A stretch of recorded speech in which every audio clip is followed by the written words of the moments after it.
please follow the cursor. Okay, it might be a bit dim, but then I don't have a marker now. This app does not support a marker. Okay, so let's say I have a center of mass frame. Okay, so this is your center of mass system we are considering. Okay, um, so if we just consider this in general, this image, we say that, let's say we have got two masses, let's say m1 here. Okay, and we have got one more mass m2 here. And then with respect to the origin of the coordinate system, I can actually define two position coordinates. One is r1 bar and one is r2 bar. So this is something which we already know.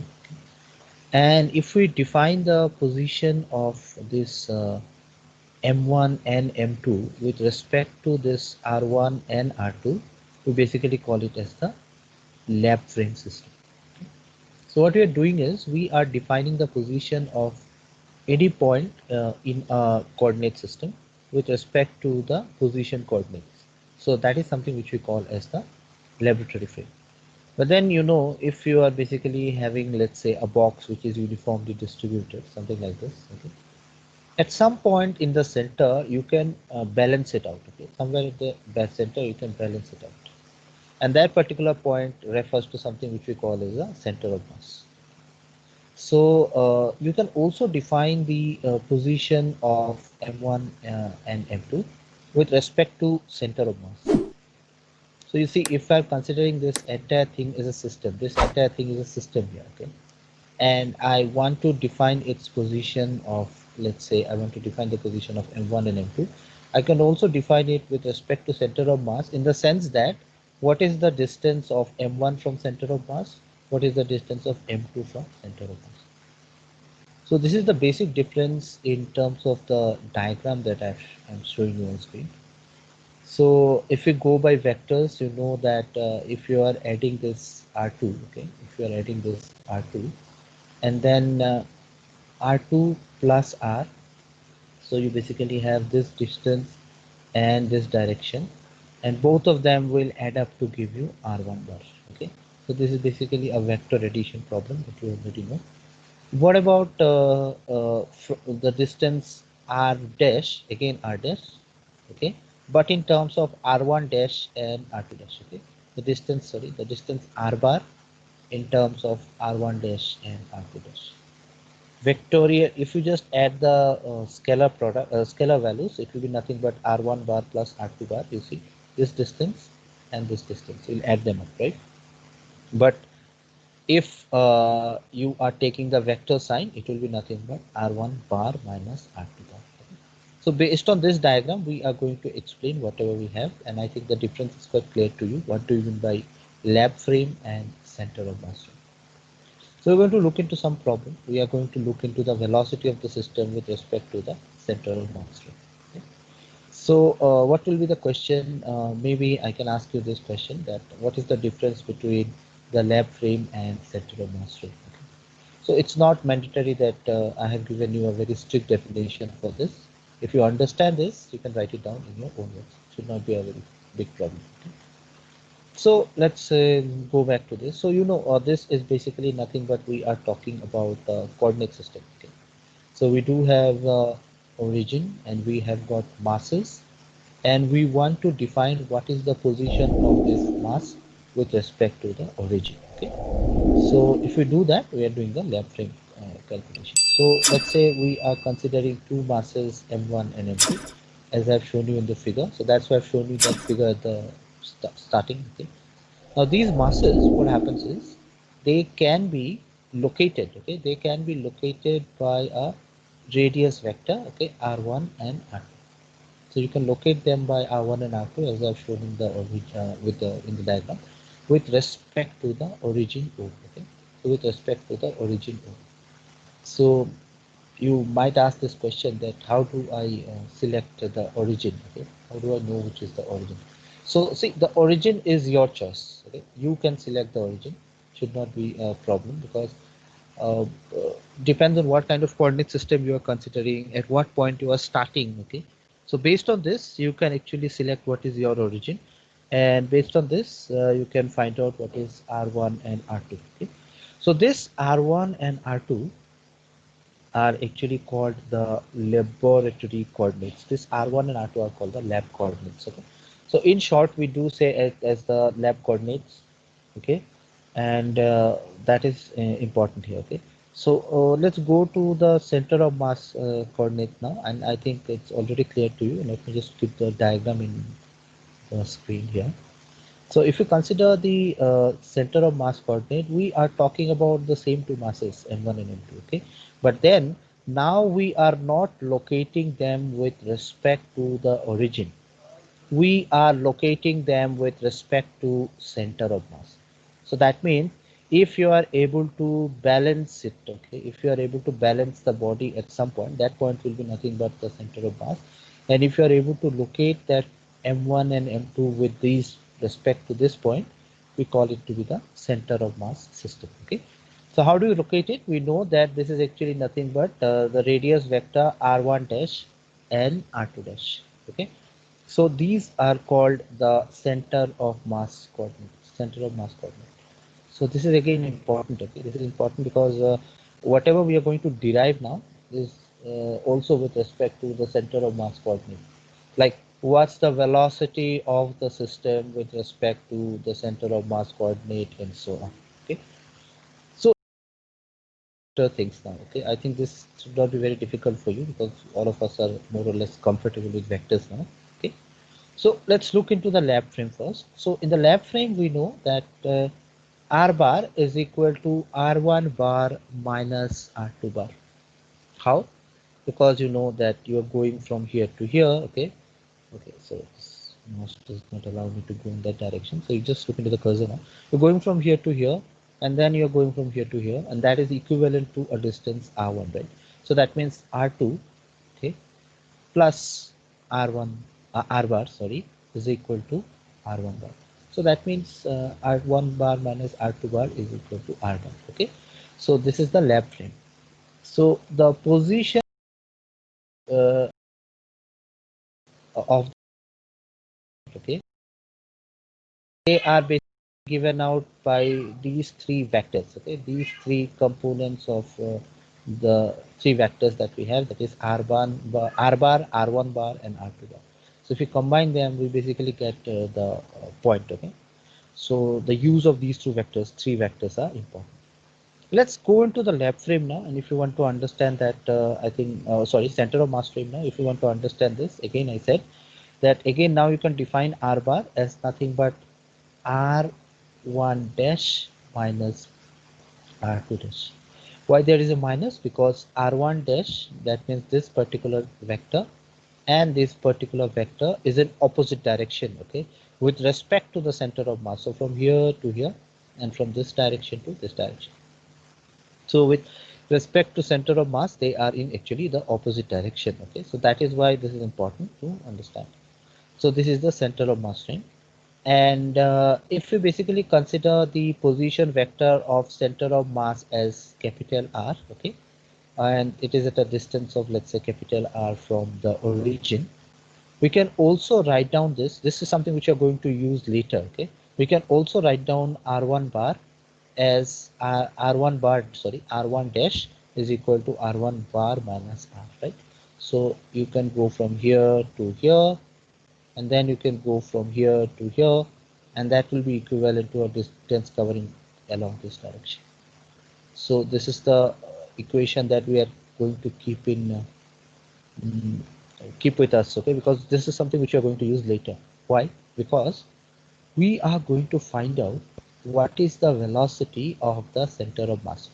So in plain simple words, I'm going to find out what is r dot. Okay, so for using that relation, we are going to use these two relations. Okay, that's why we are keeping those handy. Okay, but right now we'll just get back into the lab frame and the center of mass frame system. And if we look into the center of mass frame, and if we are able to locate the center of mass of a system, there is a very important conclusion that we can draw. As I said, a body is usually balanced about the center of mass. Okay, and in general, we can say that at that particular point, okay, at that about the center of mass, if we are considering the addition of all the mass and position coordinate multiplication, okay, so that means it is m1 r1 dash plus m2 r2 dash and so on. If there are n number of particles, all of them 0. What is the definition of center of mass is, okay, so this is the basic. So we are not I think this is okay for us, not very difficult to understand or remember. So if we just have just two particles, in this case we have just got two particles, and the first is m1 r1 dash plus m2 r2 dash must be equal to 0. So simple. And from here we can write down what is r1 dash in terms of r2 dash. So r1 dash, so this is r1 dash, right? So you can just go on the other side, there will be a, okay, and then that will be m2 by m1 into r2 dash. Okay, and what is r2 dash? R2 dash is again minus of m1 by m2 into r1 dash.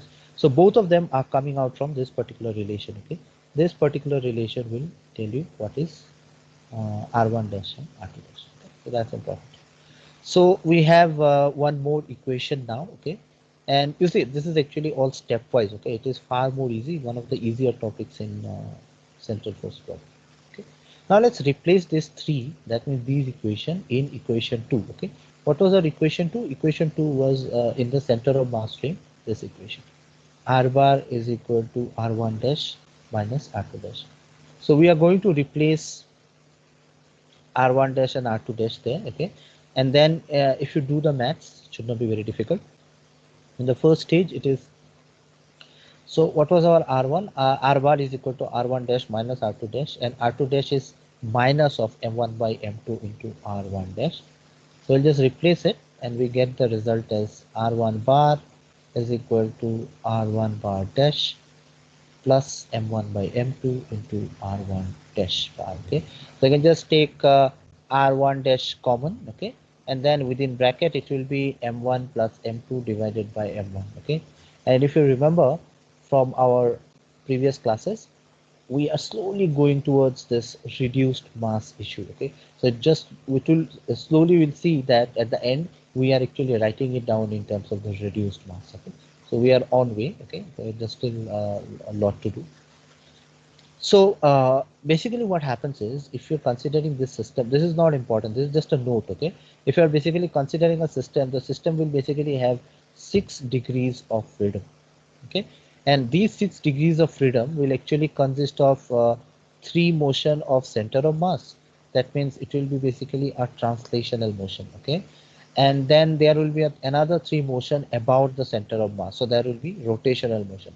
So if you are basically considering a mass m1, it will basically have 3 motion which will be in translational nature. That means, let's say x, y, and z axis. Okay, and then those masses can also rotate about the center of mass. Okay, about the 3 directions. So that will be the rotational motion. Okay, but anyway, this is not the part of the derivation that we're talking about. Okay, this is just an important understanding that we should have. Okay, so whenever we are considering a system which more or less can move in a linear location, okay, in a linear space, we are more or less considering a center of mass system. Okay, the entire body is moving with respect to the center of mass. Anyway, proceeding further, what we do is, so we have got now r1 dash is this. Similarly, we can also find out what is r2 dash, and if you do the calculation, you will see that r2 dash is equal to minus of m1 divided by m1 plus m2 into r1. So that's one more equation that we have. Now let's write down the kinetic energy of the entire system. Okay, so we do have r1 and r2, and let's write down the kinetic energy of the entire system. So the kinetic energy of the system will be the kinetic energy of the center of mass plus the kinetic energy of the individual particles. Okay, so if you are considering the entire system and considering a system conservation of energy here, you have to consider what are the kinetic energies available. Okay, so the kinetic energy will be with respect to the center of mass. Okay, so sorry, the kinetic energy of the center of mass. Okay, and the kinetic energy of the individual masses. Okay, and that will be the total kinetic energy. So the center of mass is actually dependent on what are the masses m1 and m2. So that means the kinetic energy of center of mass will be nothing but half of m1 plus m2 into r. What is r dot? R dot is the position vector of the center of mass with respect to origin. Okay? So you know whenever you are writing down the kinetic energy, you have half mv square. So that means you need a velocity. Okay. So for finding out the velocity, you need a position. So that position is nothing but r dot square. Okay. And then we have got the kinetic energy of the individual particles. Okay, the individual particles kinetic energy is considered. So m1 r1 dot dash square and m2 r2 dot dash square. Okay, so what we can do is we can just replace now r1 dash and r2 dash. Okay, so let's look what is r1 dash and r2 dash. Go back here. Okay, so what was my r1 dash is this. So if I want to put an r1 dash dot, okay, that means the velocity, we'll just take an r dot here. So if we put a dot here, we will put a dot here also, right? So we have got this. So what we can do is we can actually replace the values. So we have this, then we can have this, okay, uh, m1, and we have got just so we have got this m2 divided by m1 plus m2.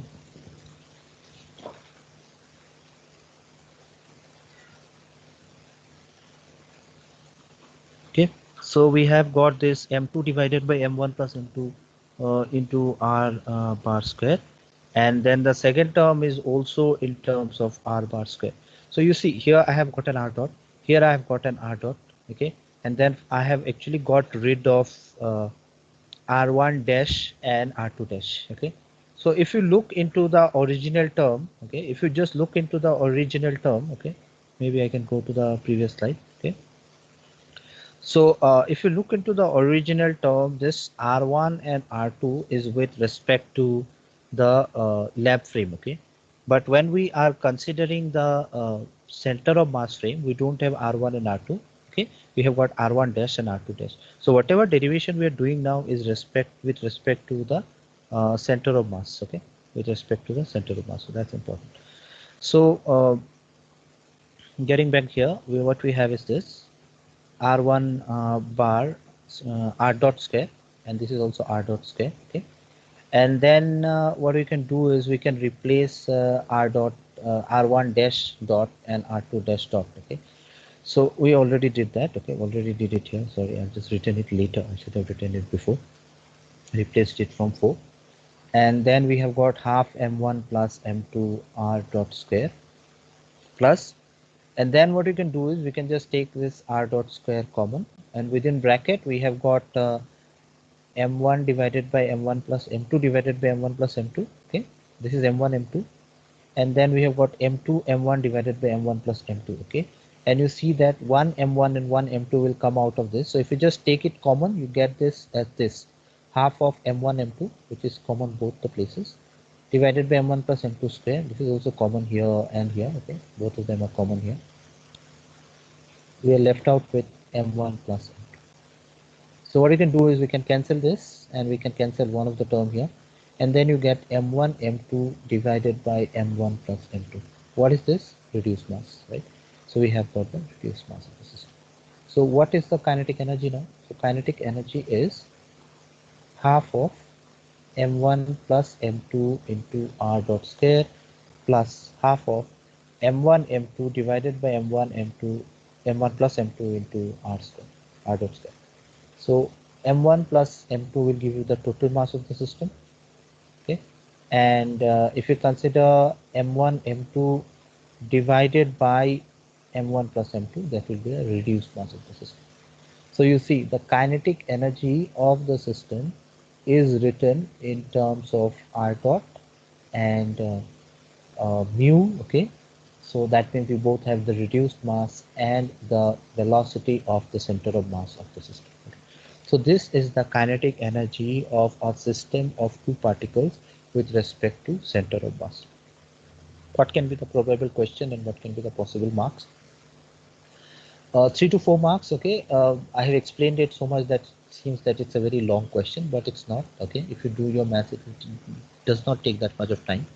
So it'll be around 3 to 4 marks. Okay, and the question would be find out the kinetic energy. Okay, of a system of two particles with respect to the center of mass. So this will be your answer. Okay, so we do use the concept of reduced mass here. Now, what is the velocity of the center of mass again? Okay, that is also important, and that is simple. I think this I don't need to go back. You can easily remember this. We have got r1 dash dot. Okay, or if we don't take the dot, we simply have found this relation that r1 dash is equal to r1 minus r. Okay, capital R. And if we just look into this, r1 dot minus r dot. Okay, minus r dot, and this will actually give you m2 r bar divided by capital M. Okay, how?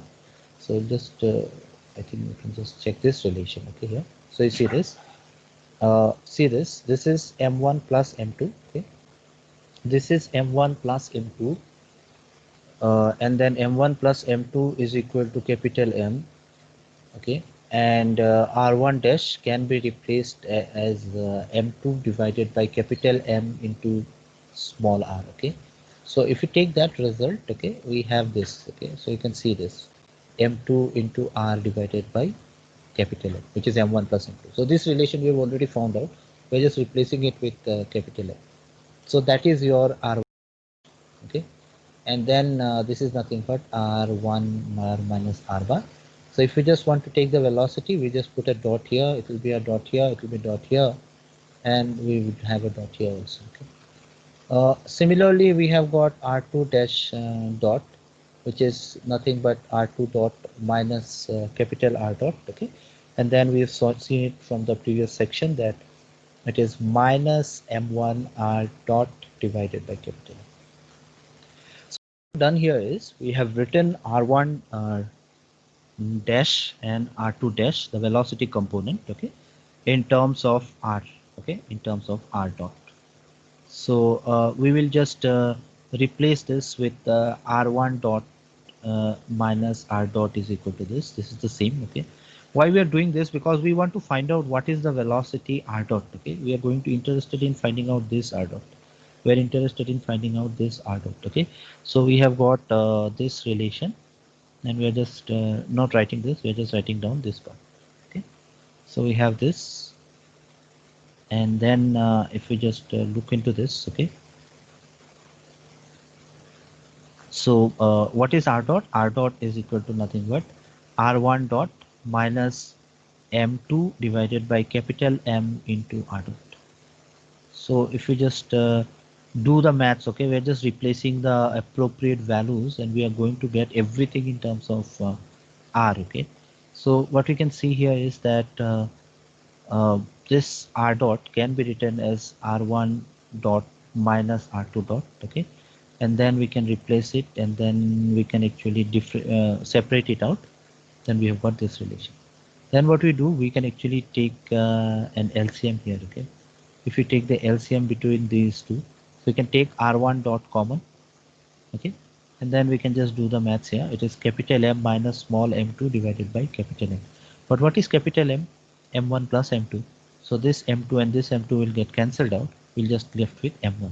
So it is m1 divided by capital M into r1 dot plus m2 divided by capital M into r2 dot. Then final answer that we get is r dot. So that means r dot, which is the velocity of the center of mass, okay, can be written in the lab frame as this. Why do I say lab frame? Because I am writing down the velocity in terms of r1 dot and r2 dot, not r1 dash or r2 dash. Although I can write it, okay, if we just do the math, you can write it, but we are finding out that the velocity of the center of mass with respect to the lab frame, okay, in the lab frame. So you see that the uniform velocity with which the center of mass moves is given by this particular relation. What can be the question? What will be the velocity for a system of two particles with which the center of mass moves? So whenever I'm asking you a question based on center of mass or lab frame, it's important that you write it down in terms of R bar dot or R1 and R2 dot and so on. Okay. But if I'm asking you specifically write it down in terms of, let's say, the lab frame, then you have to more or less derive this particular relation. Okay. So you have to just practice once or twice, and then please remember, whenever you are deriving it in exam, just don't quote from memory. Okay, this diagram is very important. Okay, so I think this is very trivial, whatever we have done. It should not be a very complicated one, but then the diagram is very important.